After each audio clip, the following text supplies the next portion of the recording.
Find out about the latest on those Aussies caught up in the Gulf fighting. But first tonight to a special report. A major investigation into the administration of one of Queensland's most powerful trade unions. Since August last year, we've heard evidence about the internal workings of some unions in this state. In that time, there have been many allegations of corruption in terms of both the way unions are run and the way members' funds are handled. In Labor circles, the Cook inquiry has been unpopular. Some said the inquiry was a National Party stunt, and as recently as last month, the National President of the Australian Council of Trade Unions, Martin Ferguson, called for the inquiry to be closed down. Last weekend, Industrial Relations Minister Neville Warburton asked Mr Cook to give him an estimate of when the inquiry would be winding up. At the moment, Mr Cook is preparing the second part of his report, which deals with the Liquor Trades Union. That union covers thousands of Queensland workers in bars and some breweries, as well as domestic staff in large hotels. Yet the evidence regarding the inner workings of the LTU strikes at the very heart of Labor politics. Alan Craig compiled this special report.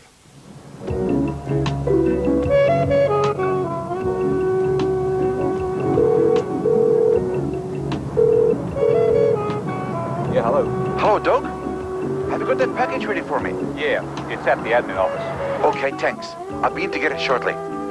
June 1982. Longtime leader of the Queensland Liquor Trade Union, John Murphy, decides to show an ambitious young unionist by the name of Colin Hardy how things work in the union's elections. To the Mayfair Crest, thank you.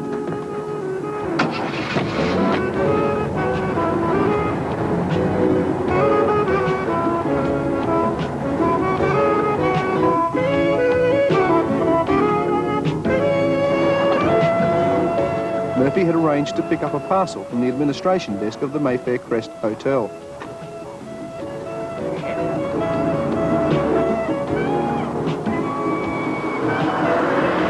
When he returned, Hardy realised that the parcel contained hundreds of envelopes with unclaimed ballot papers sent by the Electoral office to the work address of union members. When Hardy asked what would happen with the ballot papers, he was told they would be given to another union official and fed into the system over the next few days. In recent months, that system has come under a great deal of scrutiny. Ladies and gentlemen, the Commission is now in session. Since last August, Marshall Cook QC, a former Liberal MP, has been inquiring into corruption within Queensland's trade unions. Cook was appointed in the dying days of the Nationals and has been seen as something of a leper on the Labor side of politics. So far, Cook's heard allegations of financial mismanagement and misappropriation, rorting by officials, and elections so thoroughly corrupted they resembled Panama.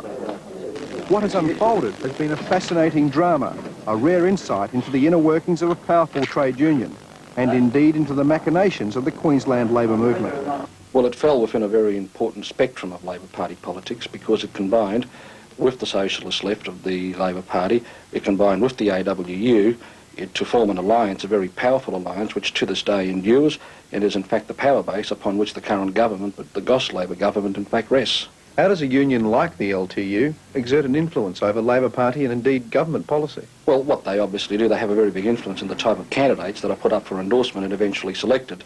And one would assume that they do their sums, they do their homework, and the type of people that they endorse are the type of people that they expect support from for their policies.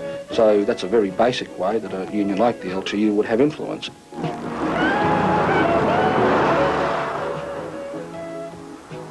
By early 1985, the Liquor Trades Union was fast becoming one of the most important in the Sunshine State. The LTU had more than 20,000 members, mainly employed in various jobs in hotels and, of course, the breweries. The tourist trade was starting to boom in Queensland, and the union looked assured of an influential future. About the same time, two men were becoming very influential within the union, a former brewery worker, Brian Raymond Elton, and union organiser Colin Stanley Hardy. According to evidence given at the Cook inquiry, Hardy had continued the election system he'd been introduced to by the former leader John Murphy. I was the delegate at the Chevron Hotel for about 2 years. Colin Hardy asked me if I'd be interested in becoming an organiser for the union. Baldwin told the inquiry shortly after taking the job she was instructed by Colin Hardy to collect unclaimed ballot papers from hotels. Then, with other union officials, including Hardy, the papers were taken to a Gold Coast address and the group falsely filled in hundreds of votes for their favoured faction in the 1985 union elections. I would say it was very well organised. It seemed to have been something that had been happening in this union for quite some time. Why did you go along with this process of filling out false ballot papers?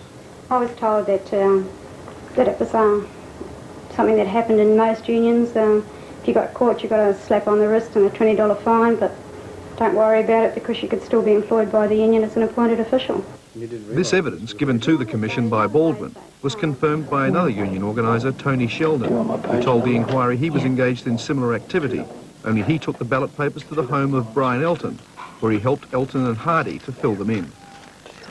Both men have denied falsely filling in ballot papers, saying they only asked for them to be collected in case the employers tried anything untoward.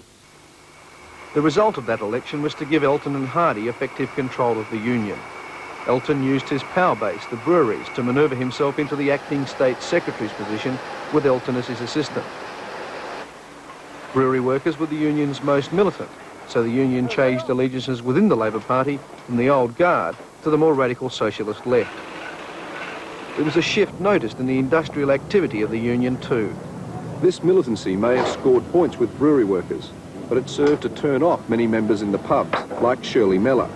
She seems an unlikely opponent, but this part-time bar worker and grandmother was set to lead a reform group that doggedly pursued the Elton Hardy regime for the next 4 years. The opposition began here at the Chardon's Corner Hotel. Brian Elton had called a mass meeting of all union members at Lang Park. While the members were meeting, some pubs like this one stayed open.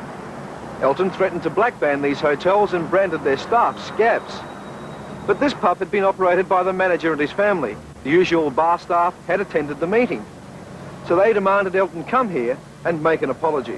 He adopted not a very nice tone. He threatened and he told us all that if we weren't happy with the way the union was being run, to get out of the industry, and that we'd do as he told us. So it was only because of Brian Elton's behaviour at this meeting that you got involved with the union? That's right. Otherwise, I was quite happy to sit back and do my job and, you know, just go along merry. But when I come back from that meeting, I did tell my boss that I was upset about it because, you know, him or my husband wouldn't have been game to speak to me like Brian Elton spoke to us at that meeting. This opposition was to prove important in the upcoming 1986 election, an election Elton and Hardy wanted desperately to win to secure the positions they were acting in. By this time, the pair had enlisted the support of Shadow Sports and Tourism Minister Bob Gibbs, who sought and received campaign donations from the union. Gibbs said, "I have known and worked with Brian and Colin over a number of years and have found them to be active and concerned union officials." The LTU leaders had also enlisted the support of this man, failed Labor candidate Hamish Lineker, who was working for the union as a consultant. Lineker had been working on the union computer, bringing the membership list up to date. Soon after the election was called, a number of union organisers met here at Brian Elton's brother-in-law's home. According to evidence given at the Cook inquiry, the organisers were called one by one into a room. When in the room, Lineker gave them a list of hotels marked with a number of unclaimed ballot papers they could expect to pick up from each one. What were you supposed to do with these unfilled out ballot papers once you'd got them? To actually fill them in. And who gave you those instructions? Elton and Hardy. Again, this evidence was given to the inquiry by Baldwin, and Tony Sheldon says he too was asked to collect and fill out ballot paper. It seems the system had become more sophisticated, but it didn't account for this man. John Curtis has supervised hundreds of union elections. He was appointed returning officer for the 1986 LTU poll. After the ballot had been open for approximately 2 weeks, we received many allegations from members, from some hotels, that unauthorised persons, union officials in fact, had been collecting ballot papers. Curtis had numbered the ballot papers, so he was able to contact the members whose ballot papers had been returned. I received written statements from many members, and those members stated to me in writing that they hadn't received ballot papers and they had not voted. So after your investigations, what conclusions did you reach? I was in no doubt that the ballot had been hopelessly corrupted. Who benefited from this corruption? Well, as my understanding, the major beneficiary was Brian Elton and Colin Hardy. They, in fact, got the vast... they certainly obtained the major benefit from these fraudulent votes. In a move he was later to regret, John Curtis froze the poll and handed his information over to the police. The votes from that 1986 election remained frozen until they were recently counted by Cook Inquiry staff. Elton and Hardy. This tallying revealed more startling irregularities. Nearly 19,000 ballot papers had been sent out. Around 3,700 votes were recorded. More than two-thirds of those favoured Elton and Hardy. Elton and Hardy. Even more interesting was the way the votes were returned. The Stafford Mail Exchange handles mail posted in northern Brisbane suburbs. Yet on the 15th of June, ballot papers from 13 locations all over Queensland were deposited here from the same pillar box. The postmarks reveal more than 240 votes, all favouring Elton and Hardy, travelled this way at noon that day. Elton and Hardy. The conclusion of the Cook team was that more than 1,300, one-third of all votes, were corrupt. More than 1,000 of those favoured Elton and Hardy. Elton and Hardy. Back in 1986, it was decided a fresh ballot would have to be called. Hardy told the Inquiry he again enlisted the help of his friend Bob Gibbs, who took him to several pubs in his electorate, introducing him to potential supporters. However, the new Elton Hardy campaign received a setback when both men were charged with illegally being in possession of ballot papers. These charges marked the beginning of a costly 3-year legal battle at a time when the reform group was starting to hone in on the union's financial management. What was it that your reform group was trying to achieve? First of all, to stop them from spending and wasting the union members' money. It just, you know, it might be only my $110 a year, but it's $110 a year I was paying out for my protection if my boss was doing the wrong thing, or a manager or another staff or even a customer did the wrong thing here. You know, that you're paying that money for your protection of the union to protect you, but they'd run out of money that they couldn't afford to protect anybody. A team of Cook Inquiry accountants has been investigating the financial records of the union. It has revealed that in the period Brian Elton was secretary and treasurer, the union's finances took a nosedive. When Elton gained control of the union, it had 21,000 members and assets worth nearly $1.5 million. Despite an income of around $1 million a year, Elton left the union with less than $120,000. In just 4 years, he'd got through more than $5 million in members' funds. There was very little to show for it. The Inquiry accountants have discovered that not all the money has gone where it should have. Ken Fleming QC told the Inquiry that in the 4 years from 1985, $19,000 in members' funds had been approved for entertaining union officials. One example was a $490 lunch for 5 at Gambaro's. It included lobster, oysters, barramundi and 36 ports. Elton told Fleming when he was secretary he could not be accused of not supporting the liquor industry. Another rort union officials allegedly engaged in was known as lost time. The Inquiry was told the clearest examples took place at Jupiter's Casino. Basically, union delegates were paid by the union for time they lost at work, engaged in union activities. Former delegate and now union president Barry Lawrence told the Inquiry Elton had approved lost time for him when he was on rostered days off, and for him to electioneer for the Elton Hardy team during the 1987 election rerun. Mr. Fleming QC told the Inquiry it was conservatively estimated at least $10,000 was spent in this way. The Inquiry was told shortly after the pro-Elton team took control of the Committee of Management in 1985, they set up a fighting fund to pay for future elections or any legal expenses they might incur personally. They decided to give themselves a $50 a week pay rise and donate $20 a week to what became known as the BODS account. This account was topped up with Christmas bonuses the group agreed to pay themselves, amounting to more than $17,000. 3 state Labor politicians received campaign donations from this fund. Sports and Tourism Minister Bob Gibbs, Family Services Minister Ann Warner, and the member for Caboolture, Ken Hayward.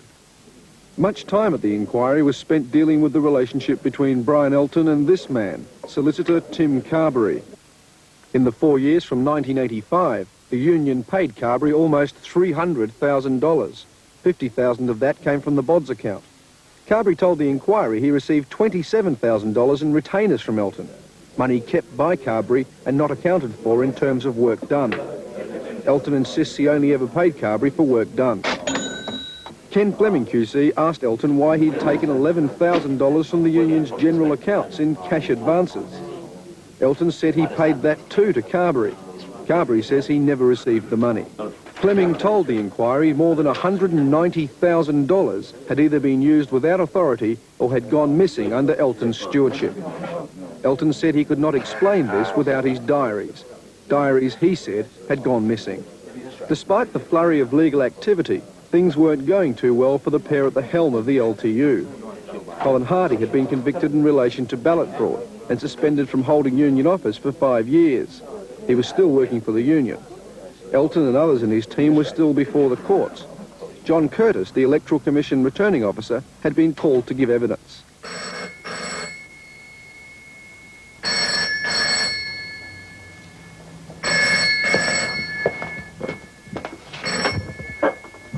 Hello?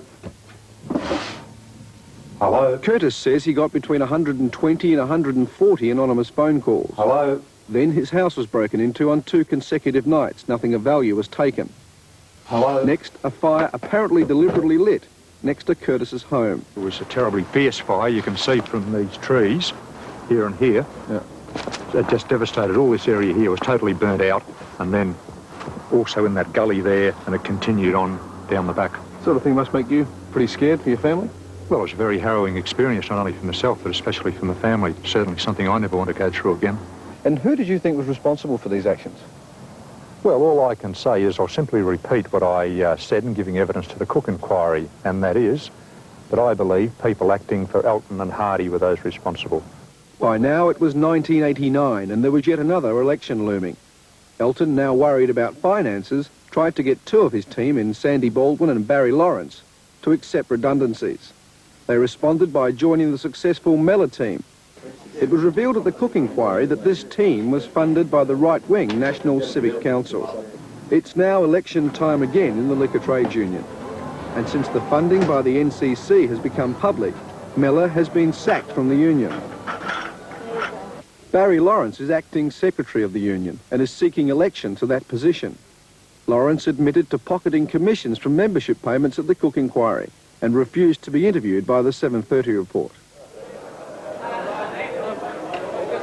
In the meantime, ordinary workers of the Liquor Trades Union are asking what's changed. The Gold Coast should be the power base of the union, but long-time unionists are now saying why bother? Well, the only time I've seen the union people come in is when they've asked for the fees. That's about it. It's the only conversation we've ever had. No, I think it stinks. I mean, something's got to be done to it. And if the union's going to function the way it should function, something has to be done to make sure it goes properly. So what would you like to see done? I like to see a shuffle right through, reorganisation, and come up with what they do and what they should do for us. The Liquor Trades Union is now the second to face serious allegations of corruption. There are some who say the problem may exist throughout the Labor side of politics.